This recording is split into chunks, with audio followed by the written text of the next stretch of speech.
Hello, this is David Heine, and today we're in Delft, that quaint little Dutch village that's made famous by its pottery.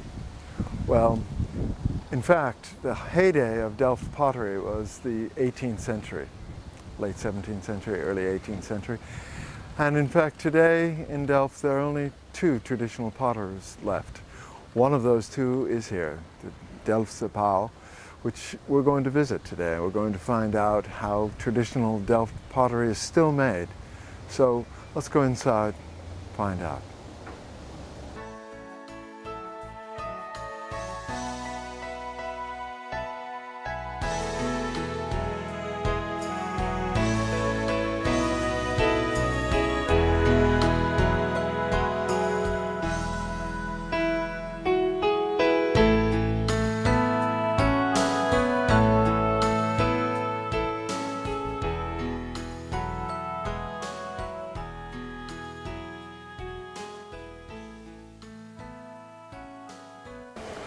Okay, this is one room of Delft pottery, the Delftse Pauw, one of the authentic Delft factories. And my name is Nico van Nieuwenhuijzen. I'm the manager of this factory. And I will explain how we make out of clay the stone items. All the decorations of the Delftware are entirely hand painted, and as they have a white background, we paint directly on the white stone. To get the white stone, we use a white baking clay which is imported from England, Cornwall, and Germany, the Westerwald. The local clay, the Dutch clay, is not white, but red or yellow. This clay is mixed with water and some other ingredients to get a nice composition, a liquid clay. The liquid clay we pour then into molds. These molds are made out of plaster of Paris. Plaster is a very porous material, and it absorbs the water out of the clay, and that's why the clay starts drying. The clay against the walls dries quicker. It dries quicker than the clay which is in the center of the mold. That's why a dry clay wall forms itself against the walls. After about half an hour, this dry clay wall is 4 millimeters thick. The center is still liquid clay. At that moment, we turn the mold upside down, pour the remaining liquid clay out of the center, and that's how we get a hollow vase, a hollow item inside. At that moment, the clay is very soft. It has to dry about 4 hours, and then it's strong enough so that we can take it out, and here is the result. The edges are trimmed away with a knife. It is made smooth with a sponge and water. Then the articles are dried for about 3 days on shelves in the factory, just room temperature. After 3 days of drying, they are fired in one of the electric heated kilns. Firing in the kiln takes about 8 hours. During those 8 hours, the temperature gradually goes up till 1040 degrees centigrade. The cooling down goes very slowly, takes about 24 hours.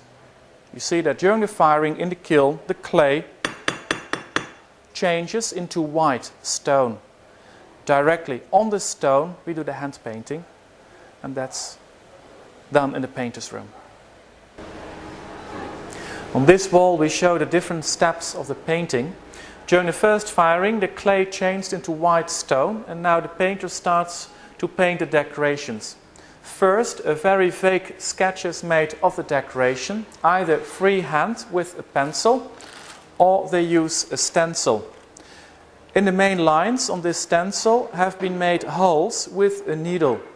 We go over the lines with charcoal dust which goes through the holes, and that's how we get a very vague sketch on our plate. Then the vague lines are hand painted, and the whole decoration is applied by hand. First the lighter, then the darker shades. After the hand painting, the items are dipped in white glaze. This white glaze completely covers the decoration. And like this left part, we fire it again in the kiln for the second time, the same temperature, 1040 degrees centigrade. During this firing, the white glaze melts and becomes transparent, while the black paint changes into blue. This black paint is a special composition. Mainly it's consisting of cobalt oxide. During the firing there is a chemical reaction with the white glaze, and that makes that the black becomes blue. Here we show what would happen if we would fire the plate without the white glaze, only the black, then the black would become green. Delftware is famous for its blue and white, but we also make the multicolor Delft. These paints are also hand painted. They are completely glazed as well, but during the firing only the black becomes the new color blue. The other paints just become a bit darker, brighter. Delftware is made by many factories in many places. Most of the Delftware which is sold in souvenir shops is Delftware which is not entirely hand painted but printed, made with transfers. The city name Delft is not protected and is no guarantee where a Delft piece is produced and how it's produced. In Delft only 2 factories are left which still make the original hand-painted Delftware in the traditional way with the black paint. And as the word Delft is not protected, we have trademarks to protect ourselves. These 2 trademarks are from the other Delft factory, the Porseleinen Fles, and these 2 trademarks are from this company. And our name is the Delftse Pauw. The Pauw is one of the main Delft designs. When people buy original Delftware produced in Delft, they always receive a certificate from the Chamber of Commerce of Delft. And that's the guarantee that the item is entirely hand-painted and has been produced in the city of Delft.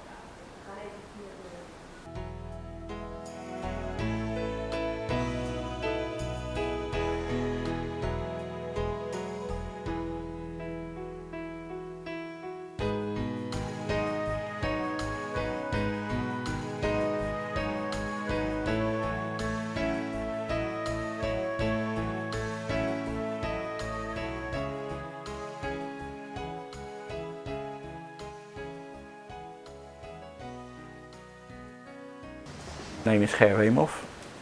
I started here in the factory 33 years ago, and you start with small things and it gets better, then you grow in your work. So I still do it now. And now you've worked up to very big plates. Yeah. How long does it take you to paint a plate like this? Well, about a day and a half, one plate. And where's the design from? It's out of my mind. So each scene is different.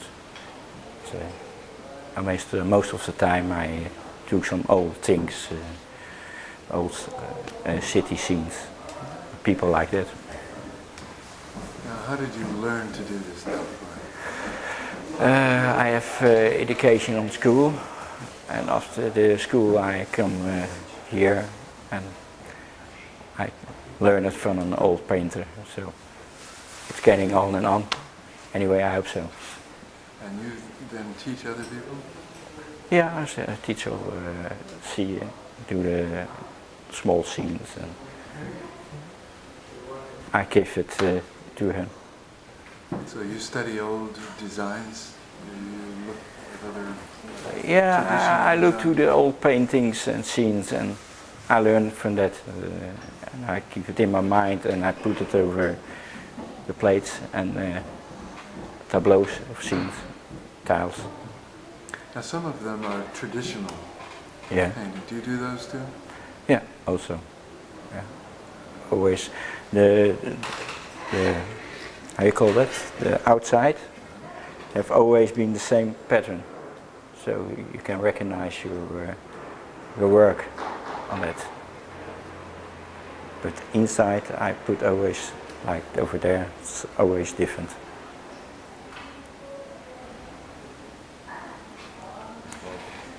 And you have, your wife also works in this business? Yes, yes. I met my wife and we get married and she paints at home and I do the work here. So we talk about a lot over work. I do always the landscapes and she do the flower designs. So it's a family. Family business, yeah. Yeah. I have also a son, but he's in computers. It's different. Do you consider yourself an artist? It's hard to say when it's an artist.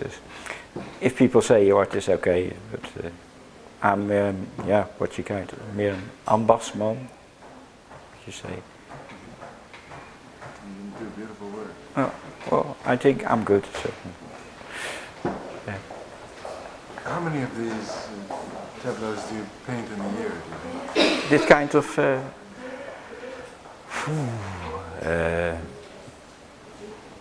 30, I think, about.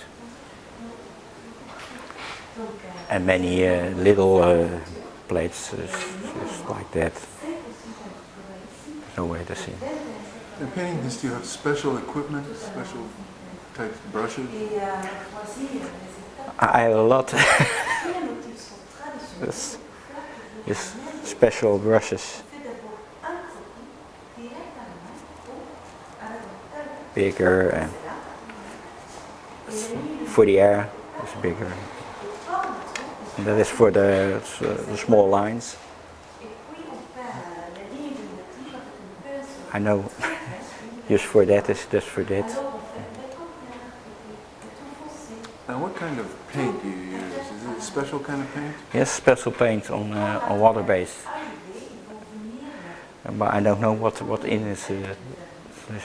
So when you're done painting here, what happens after you've finished your painting? Well, it goes to the glazing room and they spray it or dip it, and then it goes to the kiln and then to the shop. Okay, we'll tell something about the history of Delftware. The first Delft factories opened in the 20s of the 17th century. Before that time, in the 15th century, there was already pottery produced in Holland, mainly from red clay, very simple designs.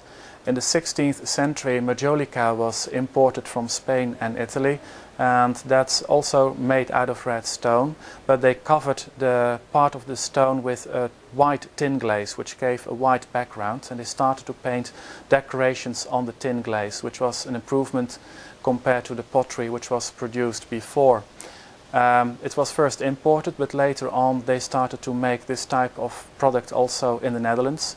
First mainly in what is now called Belgium, but later on it moved also up north to Holland, cities like Delft and Haarlem and some other cities as well.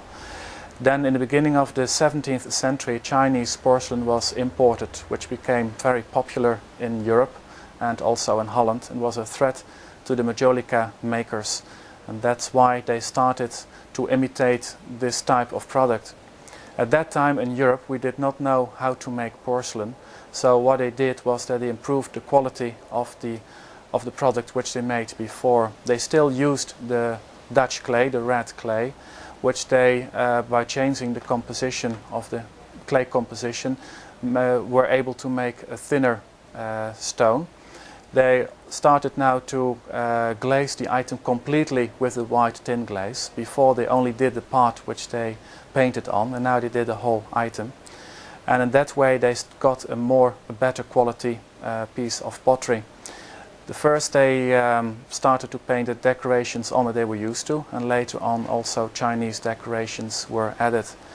Because of civil war in China, the quality of the Chinese porcelain went down, and also the imports became more difficult, and that was a chance for the Delft factories to expand, and more factories established themselves. That time, the highlight of the Delftware, there were about 30 to 35 potteries established in the city of Delft. The highlight was between 1650, 1725, 1750. During the 19th century, competition became very difficult, because in Germany, in Meissen, they started to make porcelain, and in England, Wedgwood started with the English China clay. Both meant a better quality than the Delftware produced in Holland and in Delft. And that's why all the Delft factories either closed down or started to produce other types of products. It is around 1900 that the production of Delftware restarted in Delft. At that time they started to use the English China clay, which was of a better quality than of the clay they used before in making Delftware. And instead of painting on the glaze, they painted directly on the white stone and they glazed afterwards, as we explained during the visit here in our factory. At the moment in Delft only 2 factories are left which make this type of entirely hand-painted Delftware. And outside Delft, here and there some Delftware is still produced, but mainly with a blue paint and not with a black paint as we do here in Delft.